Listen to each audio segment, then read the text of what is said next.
Yo! Ako si Zaki at ito na naman ang bagong episode natin ng Zaki Reacts.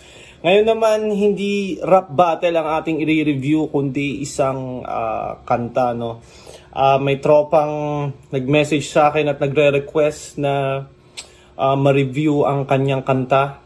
Ang pangalan niya ay Decimal. Siya ay nasa United States ngayon. Ang kantang to ay pinamagatang TD. Takbo dito, takbo doon. Ito yung first time kong masisilip to, no?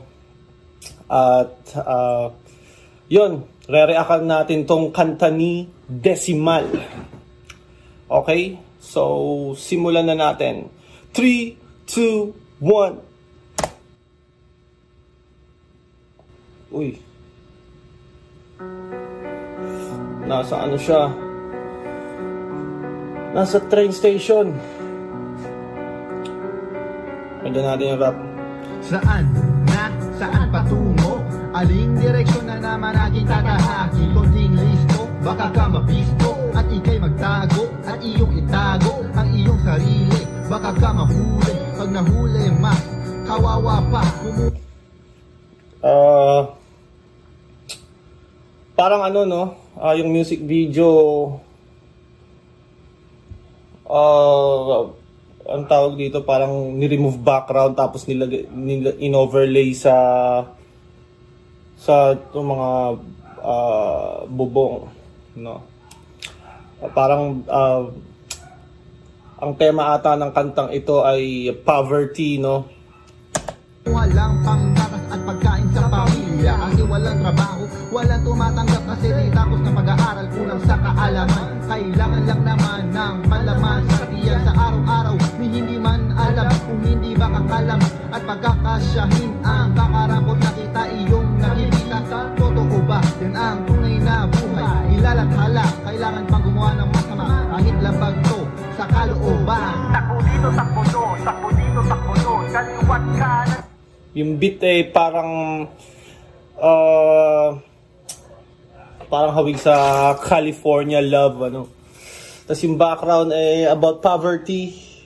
Yung lyrics ay about din sa kahirapan. Ang kantang ito ay 14 years ago na daw.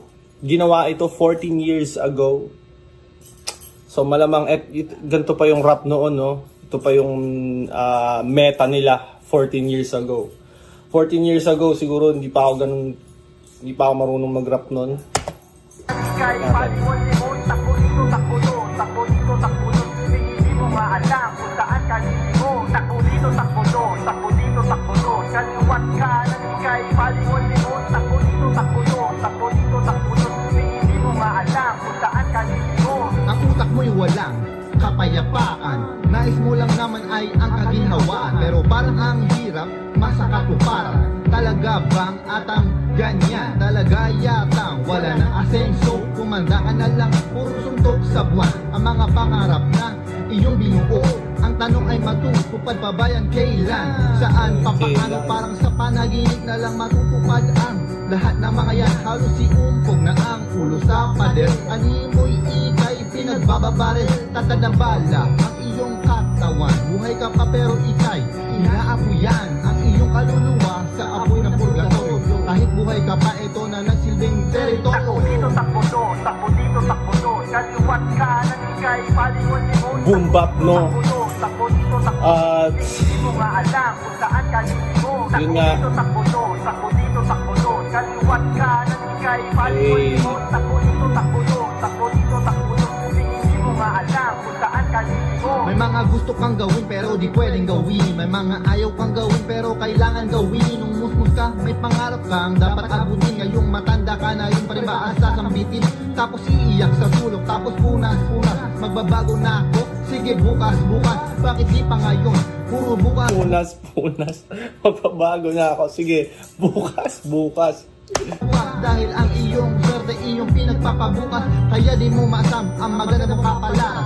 Para bang natutulog ka sa mayabasan, ang ikot ng iyong papalaran. Ang langit at lupa para kang pinagimnaan. Gumagawa ka ng masama dahil gusto mong mapasa kamay. Kahit alam mo mali, tuloy ka pa rin dyan sa iyong anghel ay luhaan. Sa kabilang sulok, demonyo ikay pinagtatawanan. Takbo dito, takbo doon, takbo dito, takbo doon. Kaliwat kanan ikay palingon-lingon. O parang na offbeat yung chorus pagdating sa itong third chorus. Takbo dito, takbo doon. Hindi mo nga alam kung saan ka lilingon. Takbo dito, takbo doon, takbo dito, takbo doon. Kaliwat kanan ikay palingon-lingon. Takbo dito, takbo doon, takbo dito, takbo doon. Hindi mo nga alam kung saan ka lilingon. Shit.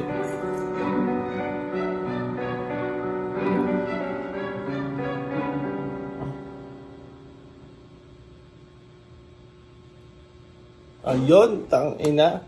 Ang kantang yun daw ay yun yung pinakaunang kanta na kanyang nagawa. Pinaka first song. At yung kantang yun ay 14 years ago na daw nung ginawa. So kung ako magre-rate, yung honest rating ko, tama lang siya para sa unang kanta. Kumbaga yung ano niya is beginner. Since first song siya, so yung resulta niya is or kumbaga siya yung art ng bagong artist. So para siyang unang drawing ng isang pintor, no. Syempre hindi pa siya ganun talaga kaganda, hindi siya ganun ka-polished. Kumbaga pang beginner, pang nagsisimula talaga siya. Kung suggestion ko naman, no, if you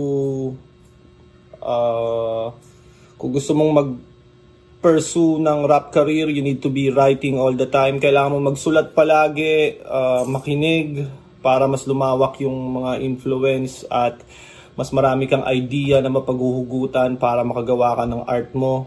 Also sa music video, kailangan mong ayusin yung music video. Yung mga ganong music video na yun ay ewan ko sino ba nag-edit nun. Pero yun yung rating ko sa kantang yun. Yun ay unang song ni Decimal. So beginner stage pa siya. Eventually makukuha mo rin yung style at yung branding ng mga songs mo, yung theme, yung mga tema, at syempre mas mapapolish mo pa yung kanta mo in the future. As of now, yung unang kanta mo ay ang rating ko sa kanya ay pang-unang kanta din. Yung typical na first song ng bawat artist. Ayun, kung umabot pa kayo sa parteng to ng video, sana naman umabot pa kayo. Kayo, anong tingin nyo sa kanta na to? Gusto ko rin malaman yung opinion nyo. Pwede nyo rin i-comment dyan. Anong honest opinion nyo sa kantang to? Ako, yun yung honest opinion ko. Kumbaga, beginner, medium, tapos insane. Kumbaga, parang sa mga difficulty level. Pang-beginner pa talaga siya. Pero lahat naman tayo nag-uumpisa sa pagiging beginner. So, it is what it is. Yon, maraming salamat. Ako ulit si Zaki. I-comment nyo kung anong opinion nyo sa kanta ng ating tropa na si Decimal. Yeah!